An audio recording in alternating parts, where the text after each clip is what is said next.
starts now. Good morning, Richmond. It's 4:30 on this Wednesday. Thanks for waking up with us. I'm John Rogers. And I'm Rachel Keller. We'll get to your top stories in just a moment, but first, let's bring in Matt DiNardo and Emily Kay for this morning's weather and traffic.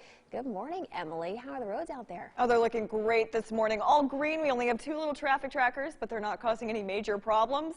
What may be causing some problems is little areas of patchy ice on the roadways. But Matt, I know today it's going to get above freezing. It is. We're going to climb into the middle 50s today, which is going to be nice. We got a lot of melting going on, but then, as we know, some changes are coming on in. I want to talk about that next winter storm. We have a bunch of storms to talk about. I feel like we're just going to be covering storm after storm here for the next couple of days.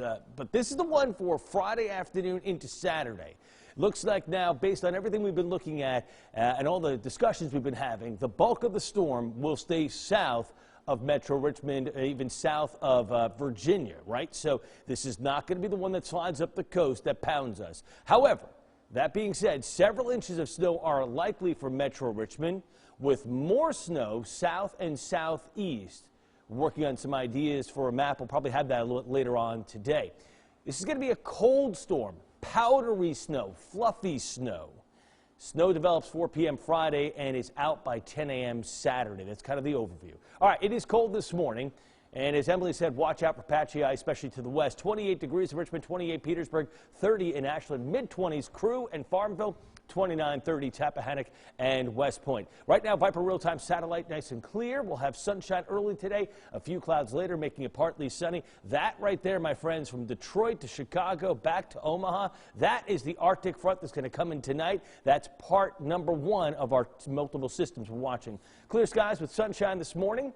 43 by 10 o'clock, 50 at the lunch hour. It's going to be a little breezy today. Winds out of the southwest pushing in that warm air, and then more clouds coming on in. Let's go over to Emily Kay now for a full look at traffic tracker 8. All right, thanks, Matt. Again, a few issues out there this morning. One here on I-95 northbound. The exit ramp to Chamberlain Road is partially blocked due to an accident. Overall, not causing any major problems, however, still mostly green. A little farther down to the south, I-95 again. I-95 southbound, a stalled vehicle just after exit 73 to 4th Street has the right-hand shoulder closed, but still not causing any issues out on our roadways. So your traffic cameras are looking pretty good so far this morning. I don't see any big problems on your interstates. No brake lights, no flashing lights. I-95 at Morris Street is still looking pretty good. So your drive times are all in the green for us so far on this Wednesday. John? Emily, thank you. Now to that battle brewing between school districts and the new governor. Last night, Richmond Public Schools voted a resounding yes to upholding its existing mask mandate.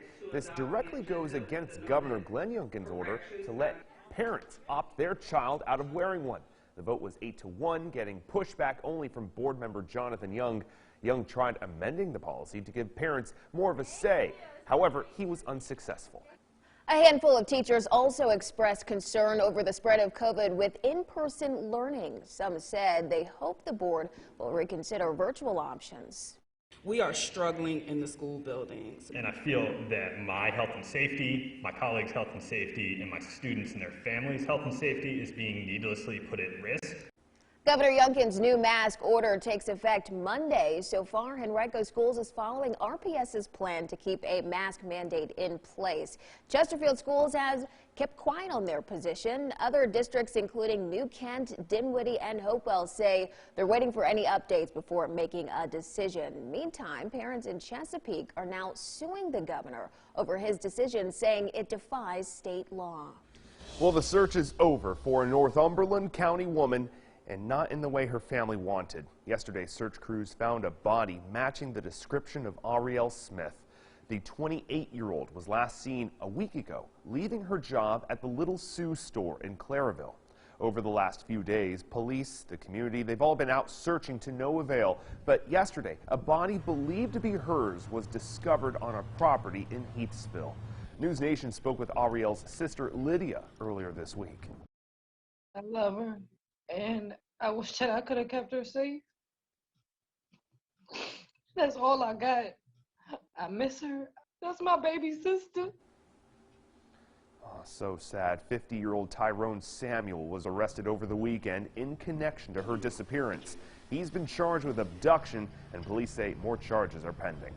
And just into our newsroom now, 2 shooting investigations are underway in Henrico. Police were called to King Ider Drive just after 1 a.m. for reports of gunshots. They then recovered a shell casing on the scene.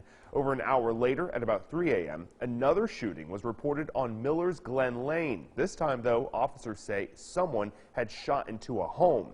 At this time, there are no suspects and no reports of any injuries in either of these shootings. So stay with us for updates.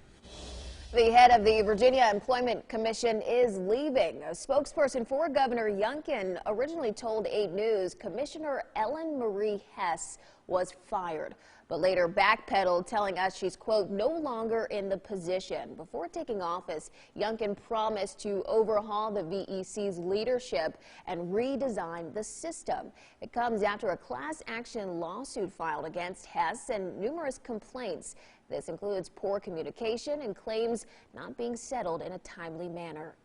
A new community testing center opens in Chesterfield today. This one's at the County Fairgrounds on Courthouse Road. Anyone 3 or older can go there for a free PCR test. The center will be open Monday through Thursday from 9 a.m. to 6. Now keep in mind, folks, you are required to make an appointment online. We have a link for you so you can do just that on our website, WRIC.com. And free rapid COVID tests are now available to order from the U.S. government online. So here's how you can do it. Just go to covidtests.gov, click Order Free at Home Tests, enter your contact information, your shipping address, and at the bottom there you can click Check Out Now. You can get 4 tests per household, and they'll ship in 7 to 12 days. Megan Cornwell in Henrico ordered hers yesterday. I think families are going to have a better chance of getting tests when they need them because they may have them on hand. That's what we plan to do, is to at least have 2 tests or like 1 box on hand at all times. President Biden says the idea behind this is to make sure every family has a few tests on hand if needed. If you prefer ordering by phone, the White House is also launching a call line soon. We'll get that number to you once it's announced. Well, new this morning, Virginia students who don't qualify for FAFSA can now access state financial aid another way. The Virginia Alternative State Aid application is open to college-bound students who are undocumented, have DACA status, or are otherwise ineligible to file the FAFSA. We will post requirements and more information to WRIC.com. Virginia's Department of Historic Resources is finally sharing what was found inside the Lee statue time capsule. More than 50 of the 71 objects are paper-based artifacts and books.